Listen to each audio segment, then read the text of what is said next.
નમસ્તે વિદ્યાર્થી મિત્રો, આજના વિડિયો લેક્ચરમાં આપ સૌનું સ્વાગત છે। આજે આપણે ધોરણ 7ના ગણિત વિષયમાં પ્રકરણ 11 પરિમિતિ અને ક્ષેત્રફળ તેનું સ્વાધ્યાય 11.2ના ક્વેશ્ચન 3થી શરૂઆત કરીએ। પ્રશ્ન 3માં આપણને એક કોષ્ટક આપેલું છે, જેમાં આપણને સમાંતર બાજુ ચતુષ્કોણના ક્ષેત્રફળનું મૂલ્ય આપેલું છે, તે આપણે જોઈએ।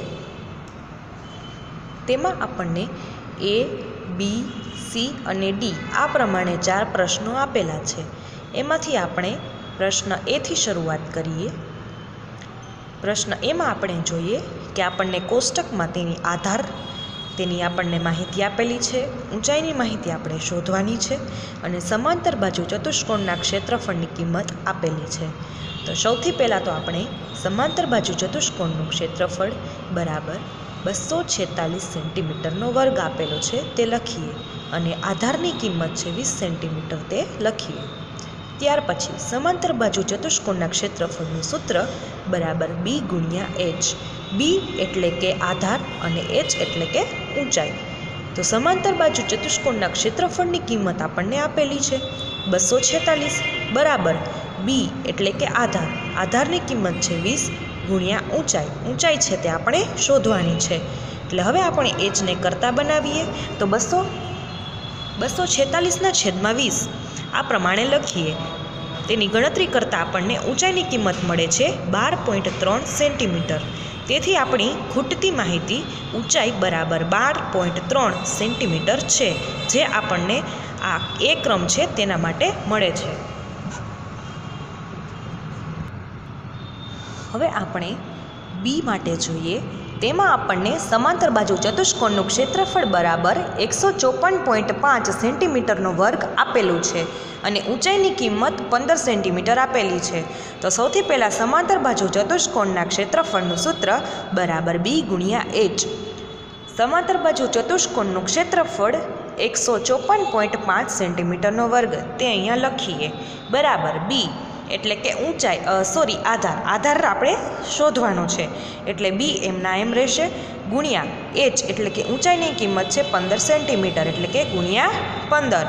હવે આપણે Bને કરતા બનાવીએ એટલે B બરાબર 154.5/15 બરાબર 154.5 છે, તો તેને આપણે આ પ્રમાણે લખી શકીએ કે 1545/10 પોઈન્ટ આપણે કાઢી નાખીએ તો આ પ્રમાણે આપણે લખીએ અને ગુણ્યા નીચે જે 15 છે તે છેદમાં એમ જ રહેશે।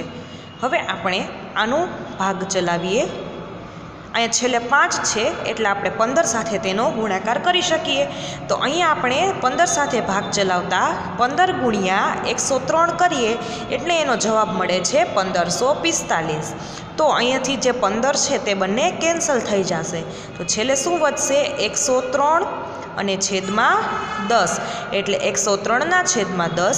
તો નીચે 10 એટલે 1 શૂન્ય છે, તો અહીંયા આપણે 3ની પહેલાં પોઈન્ટ મૂકી શકીએ એટલે આપણને આધારની કિંમત મળશે 10.3 સેન્ટીમીટર। તેથી ખૂટતી માહિતી આધાર બરાબર 10.3 સેન્ટીમીટર।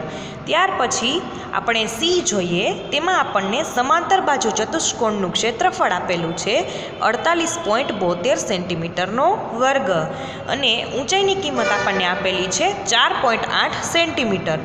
તો આપણે સમાંતર બાજુ ચતુષ્કોણના ક્ષેત્રફળના સૂત્રમાં કિંમત મૂકીએ તો B ગુણ્યા H એટલે કે સમાંતર બાજુ ચતુષ્કોણનું ક્ષેત્રફળ છે 48.72 બરાબર B આપણને આધાર આપેલો નથી તે આપણે શોધવાનો છે અને ગુણ્યા ઊંચાઈ એની કિંમત છે 8.4 એટલે આ પ્રમાણે લખીએ।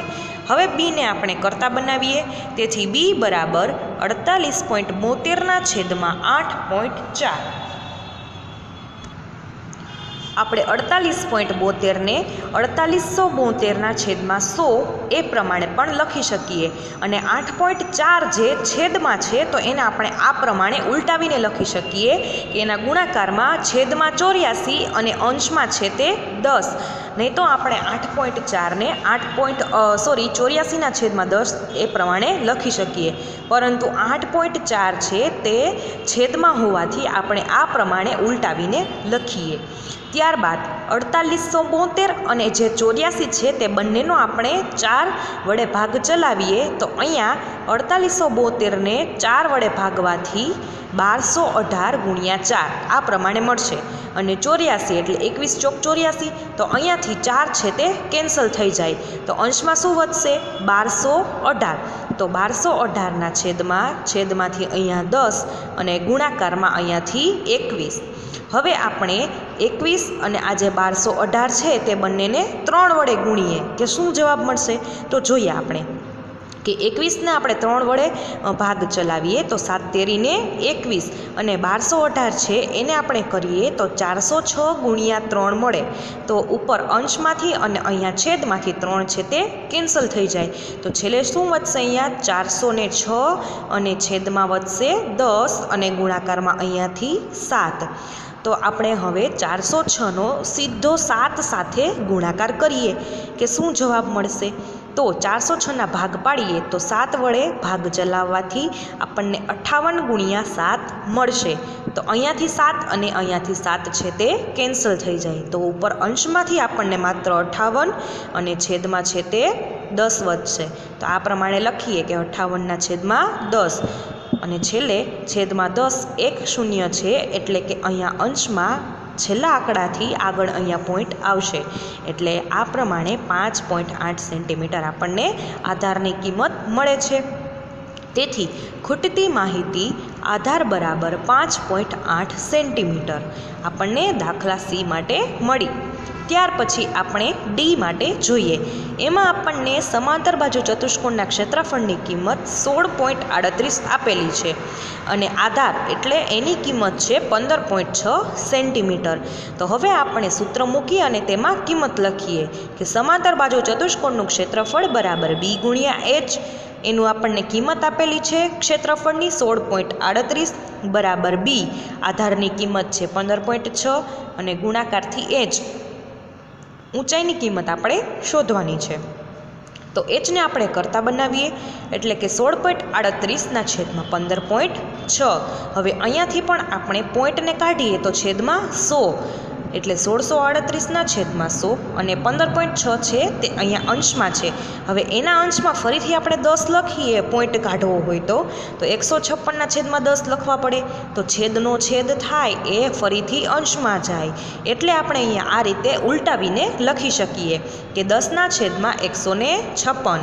તો અહીંયા 100 અને અહીંયા 10 છે તો એક શૂન્ય છે તે કેન્સલ થઈ જશે અને શું વધે? 1638ના છેદમાં અહીંયાથી 10 અને ગુણાકારમાં અહીંયા 1ના છેદમાં 156. હવે અહીંયા 1638 અને અહીંયા છેદમાં 156 છે. તો તમને જોઈને ખ્યાલ આવી જાય કે આપણે 2 વડે તેનો ભાગ ચલાવી શકીએ. તો 1638નો 2 વડે ભાગ ચલાવીએ તો 2 ગુણ્યા 8 એટલે કે 16 અને 2 ગુણ્યા 1 એટલે કે 2 અને અહીંયાથી 1 વધે એટલે 2 નવા 18 થાય. તો આ પ્રમાણે આપણને 1638 ભાગ્યા 2 કરીએ તો 2 ગુણ્યા 819 મળે અને અહીંયા 156ને આપણે ભાગ ચલાવીએ 2 વડે તો 2 ગુણ્યા 78 મળે. અહીંયાથી 2 અંશમાંથી અને અહીંયાથી કેન્સલ થઈ જશે એટલે અહીંયા આપણને અંશમાં 819 અને છેદમાં 10 અને ગુણાકારથી અહીંયા 1ના છેદમાં અહીંયાથી જે 78 વધ્યા તે. હવે આપણે ફરીથી જોઈએ કે આ બંનેનો છે તે કઈ રકમ વડે ભાગ ચલાવાય. તો અહીંયા તમે જોઈ શકો 78 છે તો 13ના ઘડિયામાં આવે છે 13 6 78. તો સૌથી પહેલાં આપણે એ પ્રમાણે જોઈએ કે અહીંયા જો 13 મોટી રકમ છે તો શું આપણે અહીંયા 13 સાથે 819નો 13 સાથે ભાગ ચલાવીએ તો તે રકમ આપણને મળે છે કે શું? તો આપણે પહેલાં એ ચેક કરીએ કે 13 ગુણ્યા કેટલા કરવાથી આપણને 819 મળે છે. તો જો અહીંયા આપણે ભાગ થઈ શકે તેમ છે એટલે કે 13 ગુણ્યા 63 કરીએ એટલે આપણને 819 મળે છે. તો અંશમાંથી અહીંયા 13 અને છેદમાંથી 13 બંને કેન્સલ થઈ જશે. તો અહીંયાથી અંશમાં માત્ર 63 અને છેદમાં અહીંયાથી 10 અને ગુણાકારમાં અહીંયા 1ના છેદમાં અહીંયાથી 6 વધશે 6. તો હવે આપણે 63 છેદમાં 6 ગુણ્યા 10 આ પ્રમાણે લખી શકીએ. તો 63ના છેદમાં 6 એટલે 63 ભાગ્યા 6 કરીએ તો 10.5 મળે. અહીંયા 10 છે તેને એમ જ રાખવાના, આપણને પોઈન્ટ મૂકવામાં સરળતા રહે એટલા માટે. તો 63/6 કરીએ તો આપણને 10.5 મળે છે અને છેદમાં 10 એમના એમ. તો હવે અહીંયા જુઓ કે 10 છે તો અહીંયા એક આંકડા પહેલાં પોઈન્ટ છે તો હવે ફરીથી એક આંકડા પહેલાં આગળ પોઈન્ટ આવશે એટલે જવાબ આપણને મળશે 1.05 સેન્ટીમીટર. તેથી ખૂટતી માહિતી ઊંચાઈ બરાબર 1.05 સેન્ટીમીટર મળે છે. ત્યાર પછી આપણે તેનો ચોથો દાખલો જોઈએ. તેમાં આપણને ખૂટતા મૂલ્યો શોધવાનું કીધું છે. આગળના દાખલામાં આપણને સમાંતર બાજુ ચતુષ્કોણનું ક્ષેત્રફળ આપેલું હતું અને અહીંયા આપણને ત્રિકોણનું ક્ષેત્રફળ છે તે આપેલું છે અને અહીંયા જે ખૂટતી માહિતી છે તે તેના પરથી શોધવાની છે. તો સૌથી પહેલાં આપણે પહેલી રકમથી શરૂઆત કરીએ. પહેલો દાખલો જોઈએ. આપણને એમાં ત્રિકોણના ક્ષેત્રફળની કિંમત 87 સેન્ટીમીટરનો વર્ગ આપેલી છે અને અહીંયા આધારની કિંમત આપણને 15 સેન્ટીમીટર આપેલી છે. તો ખૂટતી માહિતી છે ઊંચાઈ. તો એ આપણે આ સૂત્ર પરથી શોધીએ કે ત્રિકોણનું ક્ષેત્રફળ બરાબર 1/2 ગુણ્યા b ગુણ્યા h. ત્રિકોણના ક્ષેત્રફળની કિંમત છે 87 એટલે અહીંયા આપણે મૂકીએ 87 બરાબર 1/2 ગુણ્યા આધારની કિંમત 15 અને ગુણ્યા ઊંચાઈ છે તે શોધવાની છે. એટલે આપણે હવે એચને કરતાં બનાવીએ તો 87 છે એના ગુણાકારમાં અહીંયાથી 2 જશે અને અહીંયાથી જે 15 છે તે છેદમાં આવી જાય. એટલે આ પ્રમાણે થાય કે 87 ગુણ્યા 2 છેદમાં 15. 87 ગુણ્યા 2 કરીએ એટલે 174 અને છેદમાં 15. 15 વડે 174ને આપણે ભાગીએ તો જવાબ આપણને મળશે 11.6 સેન્ટીમીટર. તેથી અહીંયા ખૂટતી માહિતી ઊંચાઈ બરાબર 11.6 સેન્ટીમીટર મળે છે. હવે આપણે બીજો દાખલો જોઈએ. તેમાં આપણને ત્રિકોણના ક્ષેત્રફળની કિંમત 1256 મિલીમીટરનો વર્ગ આપેલી છે અને ઊંચાઈની કિંમત આપણને આપેલી છે 31.4 મિલીમીટર. હવે આપણે ત્રિકોણનું ક્ષેત્રફળ બરાબર 1/2 ગુણ્યા b ગુણ્યા h તે સૂત્રમાં કિંમત મૂકીએ કે ત્રિકોણના ક્ષેત્રફળની કિંમત છે 1256 બરાબર 1/2 ગુણ્યા આધાર આપણે શોધવાનો છે અને ઊંચાઈ આપણને આપેલી છે 31.4. હવે આપણે અહીંયાથી આ બીને કરતાં બનાવીએ તો 1256ના ગુણાકારમાં અહીંયાથી બી અને છેદમાં આ 31.4 છે તે છેદમાં આવી જશે. એટલે કે બી બરાબર 1256 ગુણ્યા 2 એના છેદમાં 31.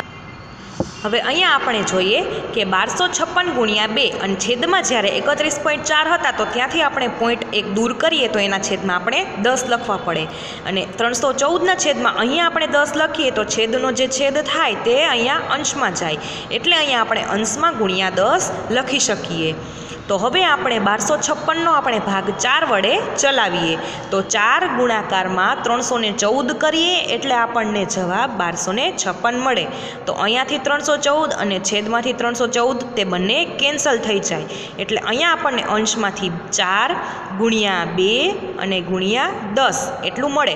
એટલે અહીંયા છેદમાં તો કંઈ છે ને એટલે છેદમાં 1 એટલે 4 ગુણ્યા 2 ગુણ્યા 10 4 દૂને 8 8 10 80 એટલે આપણને જવાબ 80 મિલીમીટર મળે છે. તેથી ખૂટતી માહિતી આધાર બરાબર 80 મિલીમીટર. હવે આપણે ત્રીજા દાખલા માટે જોઈએ.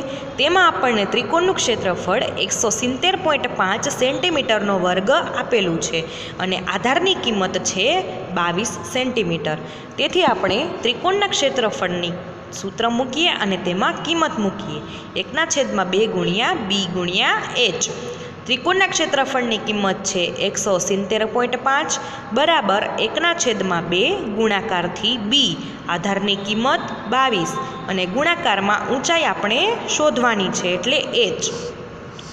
170.5 બરાબર અહીંયાથી 11 ગુણ્યા h કારણ કે અહીંયા જે 1/2 નીચે છેદમાં 2 છે તે અને અહીંયા 22 છે તેનો 11 ગુણ્યા 2 આ રીતે ભાગ પાડીએ તેથી 2 છે તે કેન્સલ થઈ જશે એટલે અહીંયા ખાલી 11 વધશે અને ગુણાકારથી h. તો હવે આપણે hને કરતાં બનાવીએ તો 170.5ના છેદમાં 11 170.5 છે એને આપણે દશાંશ અપૂર્ણાંકની રીતે લખીએ તો 1705ના છેદમાં 10 કારણ કે અહીંયા એક પોઈન્ટ પહેલાં શૂન્ય છે એટલે છેદમાં આપણે 10 લખી શકીએ. એટલે અહીંયા જોઈએ કે 1705/10 ગુણાકારમાં 11 છે તે એમ જ રહેશે. હવે અહીંયા આપણે ડાયરેક્ટ 11 વડે ભાગ ચલાવીએ તો 1705 આપણે 11 વડે ભાગ ચલાવવાથી 11 ગુણ્યા આપણને 155 મળે છે. તો અહીંયા બંને જગ્યાએથી 11 છે તે કેન્સલ થઈ જશે, એટલે અહીંયા અંશમાં આપણને 155 અને છેદમાં આપણને 10 એમને મળે છે. તેથી હવે આપણે અહીંયા જોઈએ કે છેદમાં 10 હોવાથી આપણે એક આંકડા પહેલાં પોઈન્ટ મૂકી શકીએ, તો આપણને જવાબ મળે છે 15.5 સેન્ટીમીટર.